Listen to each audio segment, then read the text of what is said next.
Welcome to the channel.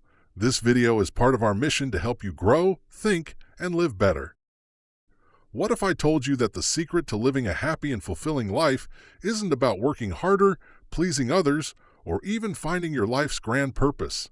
What if the answer lies in something far simpler, yet far more challenging: the courage to be disliked? This radical idea is at the heart of this book. The Courage to be Disliked, a groundbreaking book by Ichiro Kishimi and Fumitake Koga. In the next 10 minutes, we're going to explore how you can transform your life by embracing your true self, letting go of approval-seeking, and finding freedom in the process. Trust me, this might just change the way you see the world and yourself. At the core of this book is the philosophy of Alfred Adler, a lesser-known psychologist who took a radically different approach to understanding human behavior. While Freud focused on the past, your traumas and unconscious desires, Adler focused on the present and your ability to shape your future. He believed that you are not the product of your past. Instead, you are the author of your life story. Think about it. Have you ever blamed your upbringing, circumstances, or bad luck for where you are today? Adler's philosophy challenges this mindset. According to him, your past might explain your behavior, but it doesn't define you. You have the power to choose your actions and shape your life, starting right now. For example, let's say someone grew up in a chaotic household. They might think, "I can't trust anyone because of my past." Adler would argue that this belief is a choice, a way of avoiding the vulnerability required to build trust. By shifting this mindset, the person could begin forging meaningful relationships, even if it's uncomfortable at first. Adler's perspective is liberating. You are not a prisoner of your circumstances. Instead, you're free to redefine your future through the choices you make today. This idea lays the foundation for the book's radical approach to personal growth. As Adler asserts, when you stop seeing yourself as a victim of the past, you unlock the potential for profound transformation. One of the book's boldest claims is this: most of our unhappiness comes from trying to live up to other people's expectations. We want to be liked, admired, and accepted, and in doing so, we end up shaping our lives around what we think others want from us. But here's the truth: you can never make everyone happy. No matter how much you try, someone, somewhere will disapprove of you. So, why waste your energy? Let's explore this with a relatable example. Imagine you're at a party. You tell a joke, and half the room laughs while the other half doesn't react. What's your first instinct? Do you focus on the people who didn't laugh and wonder what you did wrong? That's approval-seeking in action. You're letting the disapproval of a few dictate your self-worth. Now, what if you shifted your focus? What if you concentrated on enjoying the moment and expressing yourself authentically without worrying about who approves? That's the courage to be disliked in practice. By prioritizing authenticity over approval, you free yourself from the exhausting cycle of trying to please everyone. The authors illustrate this with an example of a student who seeks constant praise from teachers and peers. While the student's efforts may lead to temporary satisfaction, the underlying need for validation creates a fragile sense of self-worth. True happiness, Adler teaches, comes from within, not from the approval of others. A practical approach to breaking this cycle might involve small steps, such as setting personal goals based on intrinsic values rather than external validation. Adler introduces a game-changing concept called separating tasks. Simply put, this means understanding what's within your control and what isn't. For instance, in work-life balance, separating tasks might mean recognizing that while you can set boundaries around your working hours, you cannot control your boss's expectations or the amount of work assigned to you. By focusing on managing your time and energy effectively, you take ownership of what you can control without being weighed down by external pressures. In conflicts within relationships, separating tasks can mean acknowledging that you are responsible for communicating your feelings honestly, but not for how the other person reacts. Imagine a disagreement with a friend. You can express your perspective and listen empathetically, but you cannot force them to agree with you or change their behavior. By respecting this boundary, you can engage in healthier, more respectful interactions without unnecessary guilt or frustration. By distinguishing your tasks from others, you can let go of unnecessary stress and focus on what truly matters. Let's bring this to life with a scenario. Suppose you're giving a presentation at work. Your task is to prepare and deliver the best presentation you can. But the audience's reaction?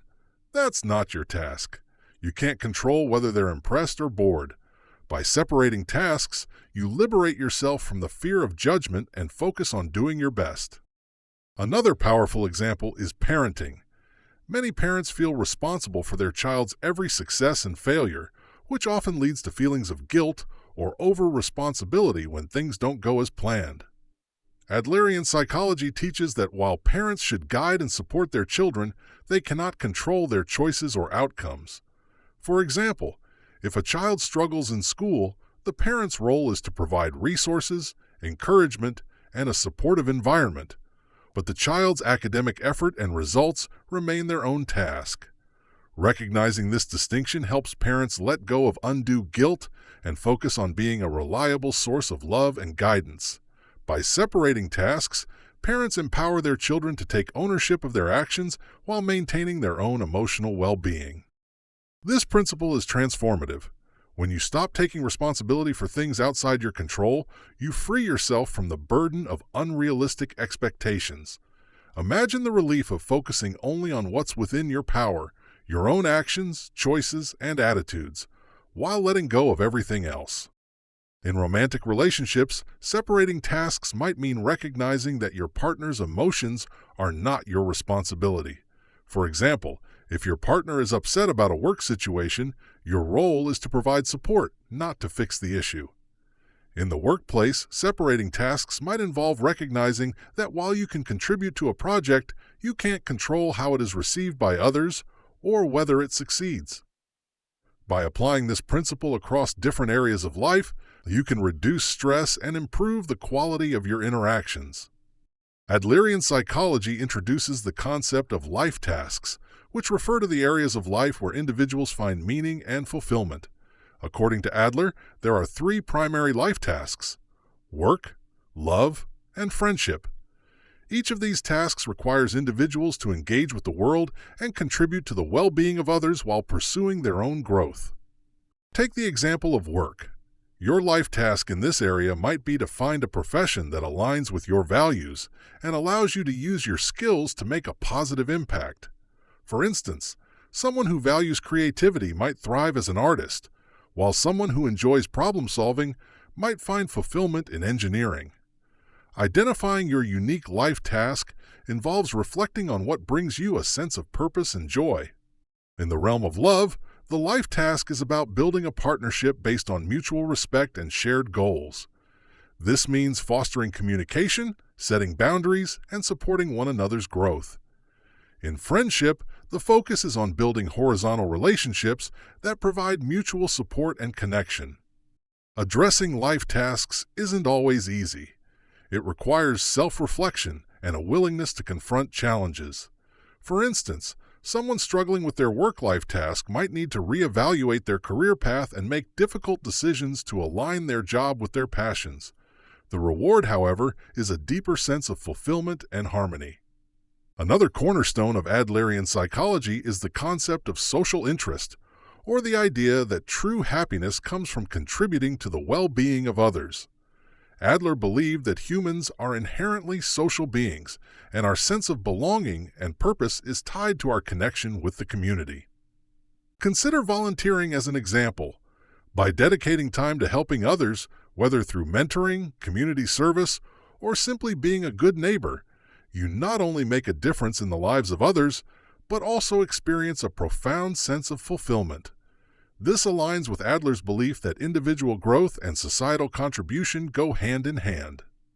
In modern society, fostering social interest can be challenging, especially in a world that often prioritizes individualism over community. However, small actions, like checking in on a friend, participating in local events, or practicing random acts of kindness, can have a ripple effect, strengthening your connection to others and enhancing your own happiness. While Adlerian psychology offers many valuable insights, it's not without its limitations. One common criticism is that the emphasis on individual responsibility can feel overwhelming.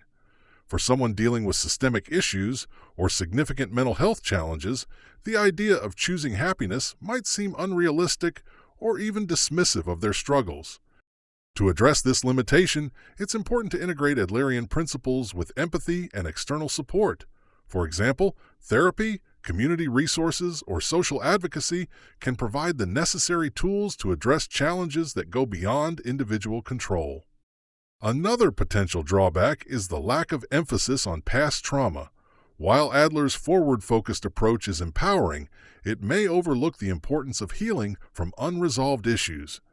Combining Adlerian techniques with trauma-informed practices can help individuals achieve a more balanced approach to personal growth. Adler's ideas are remarkably relevant to modern challenges like social media, individualism, and the pursuit of happiness. For instance, the principle of separating tasks can help individuals navigate the pressures of social media.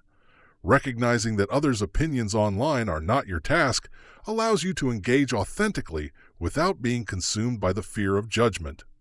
In a culture that often glorifies individual achievement, Adler's emphasis on community and social interest serves as a reminder of the importance of connection. Practices like digital detoxes, mindfulness, and community involvement can help align modern lifestyles with Adlerian values. So, where do we go from here? The courage to be disliked isn't something you develop overnight. It's a daily practice of letting go of approval-seeking, separating tasks, and taking ownership of your life. It's about having the courage to stand tall even when others disapprove, and the wisdom to focus on what truly matters. Remember, your life is yours to live. You don't need anyone's permission to be happy. So ask yourself, what's one small step you can take today to embrace your true self? Maybe it's saying no to something that doesn't serve you, or taking a moment to reflect on your true priorities. Whatever it is, take that step, because the courage to be disliked is really the courage to be free. Thank you for watching. We provide complete and concise summaries of impactful books to save you time and help you effectively grasp their key insights.